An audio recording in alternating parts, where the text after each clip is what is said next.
Olá, eu sou o Thiago e você está assistindo o Armazém Pop. Hoje a gente vai falar de um filme que é um remake de um clássico dos anos 90, que tem uma legião ardorosa de fãs, que é baseado em quadrinhos e que eu não sei se o povo de agora vai gostar tanto assim da nova versão. Os fãs antigos, eu já tenho dúvidas. Mas vamos falar. Qual que é o assunto? O Corvo.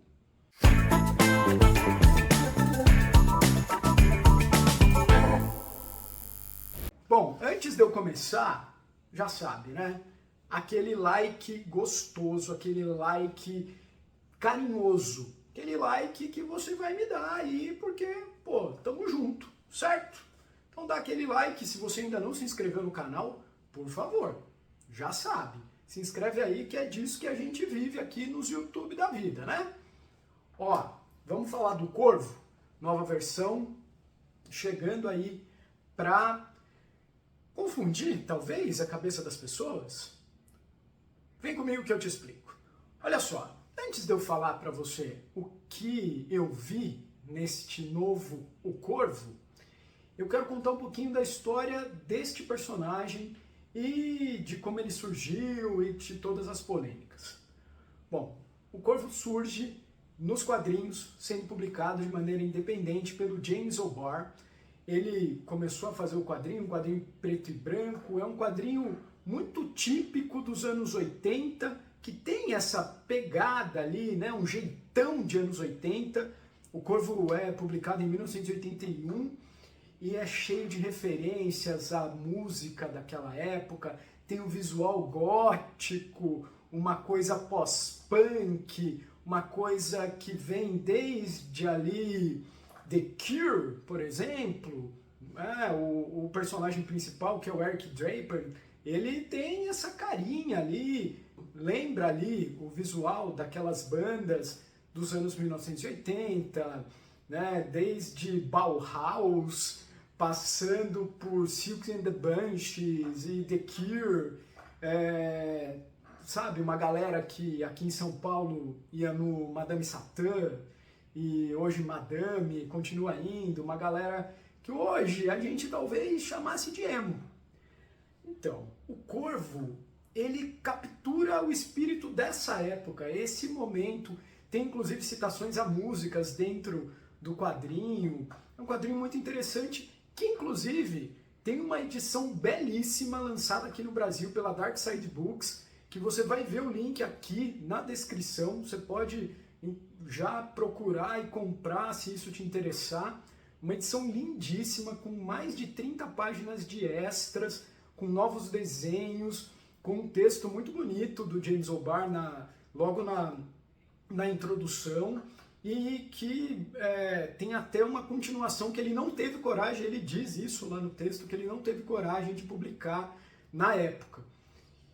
O quadrinho ganhou uma legião mesmo de pessoas apaixonadas por aquele espírito. E aí, 10 anos depois do lançamento, em 1991, ele é adaptado para o cinema, tendo como protagonista o nosso amigo Brandon Lee, filho de ninguém mais, ninguém menos do que a lenda, o dragão Bruce Lee. O Brandon Lee estava numa ascendente ali naquela época.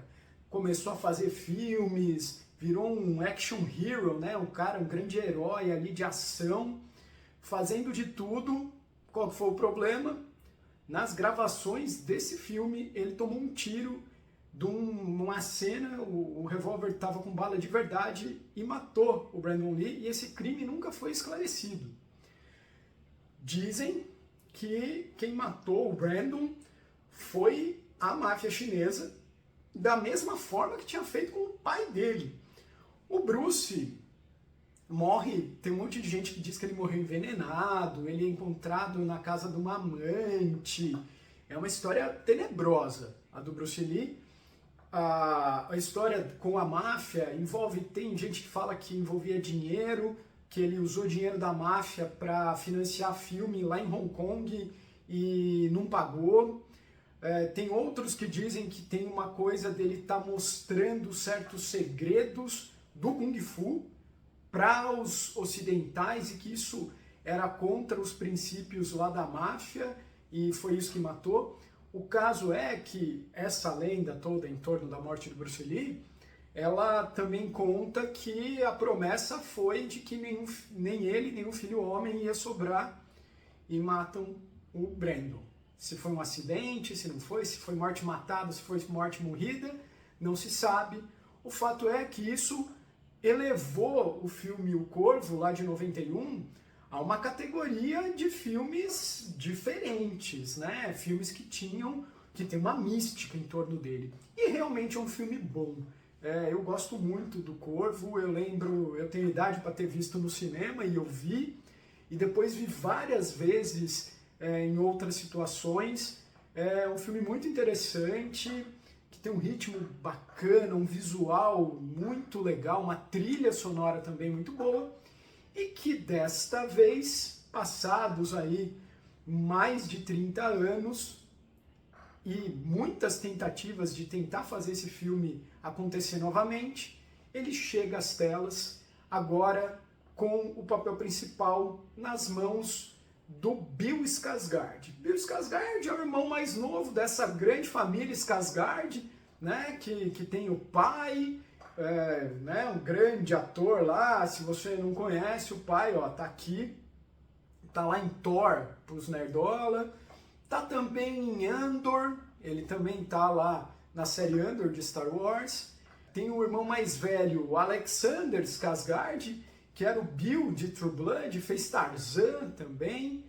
E temos o último dos irmãos, o irmão do meio ali dos Skarsgård. Você pode achar que não, que eu falei errado, mas não, o Alexander é o mais velho e o do meio é o Gustav Skarsgård, que era o Floki lá em Vikings.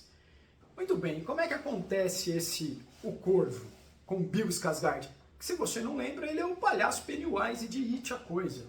Ele tem um lance meio, né, uma carinha de doidaço.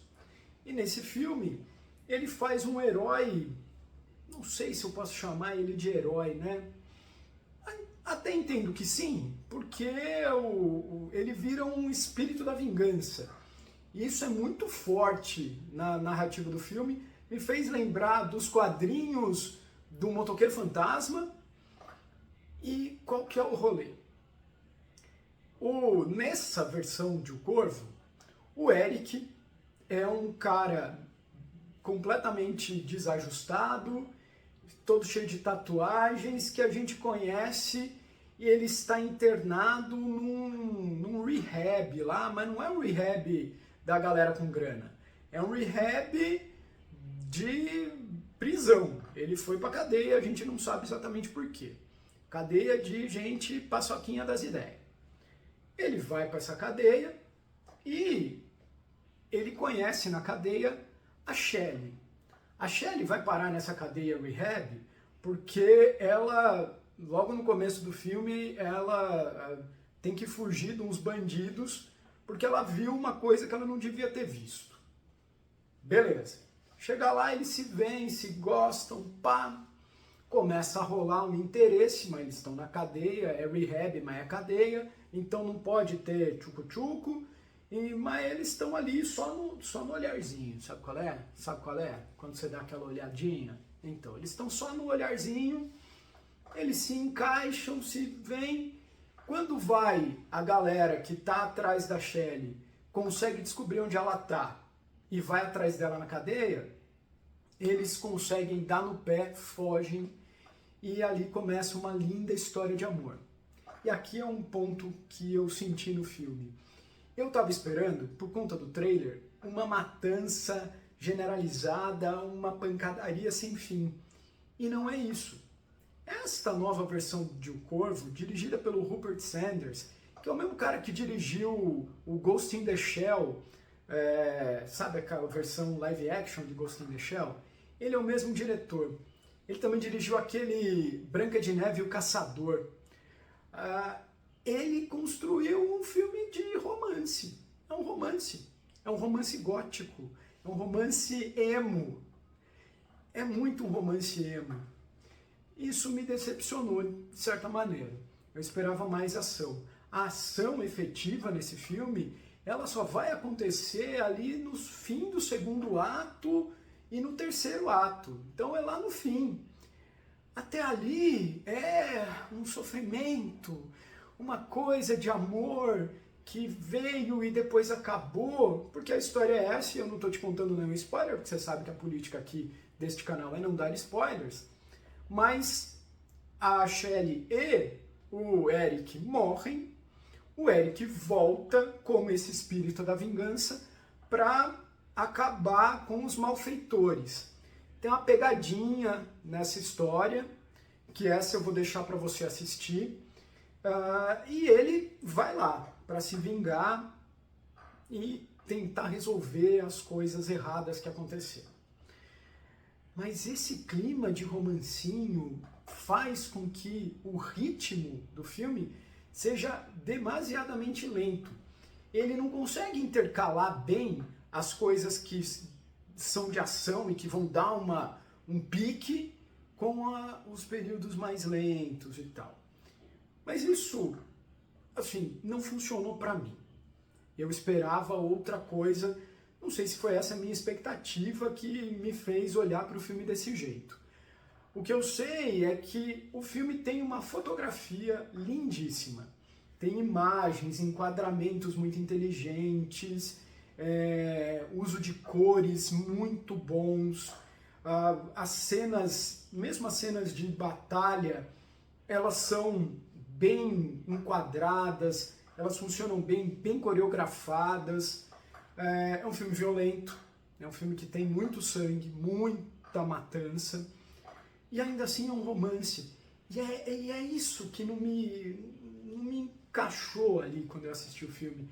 Ele não está nem muito de um lado, nem muito do outro, ele faz uma salada, só que é uma salada que não encaixa as peças direitinho. É como se você olhasse para um castelinho de Lego e tem umas peças fora do lugar, assim, você usou as peças sobressalentes que não eram aquelas.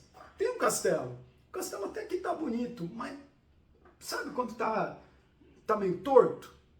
Eu achei esse Corvo um filme meio torto. O Bill Skarsgård faz muito bem o papel dele, e quem faz a Shelley é a F.K. Twigs, que é uma cantora. Tem ali uma história polêmica da vida dela, porque ela diz que teve um relacionamento abusivo com o Shia LaBeouf. Fofocas, a gente gosta também de fofocas. Mas é isso, né? Ela vai bem, ela tem alguns momentos, inclusive, de cantar no filme.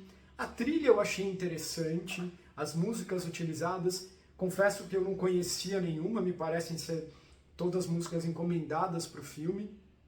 O filme é todo rodado na Europa, então ele tem um clima diferente dos filmes americanos. Ele me lembrou em algum momento aqueles filmes dos anos 80 europeus, me lembrou uma coisa meio nada a ver, mas que é da época, assim, ele me lembrou Christiane F., porque eles vão dançar nos porões ali, uma coisa meio Berlim dos anos 80, tem essa força ali também. Penso que talvez eu não seja o público-alvo, eu fiquei com a impressão de que o público-alvo são adolescentes emo, depressivos, que estão sofrendo por um amor não concretizado. Talvez sejam e essas pessoas gostem. Agora eu, como alguém que foi lá assistir, pensando nos quadrinhos, pensando também no filme do Brandon Lee, saí um tanto desapontado. Mas vale, se você tá nesse pique, se você gosta de um lance meio emo, meio gótico, não que emo seja gótico, mas enfim, né, essa coisa meio dark, sofrida, depressão, choro, não é muito a minha, eu gosto de coisas mais solares, então pra mim não funcionou tanto. Nota do prof, 6,5. Passa, mas é ali. Se você gostou desse vídeo e quer ver mais, já sabe, se inscreve no canal, dá like, fica aqui comigo, me segue nas outras redes, @armazenpop, e a gente segue conversando aqui. Beleza? Até a próxima e a gente se vê, hein?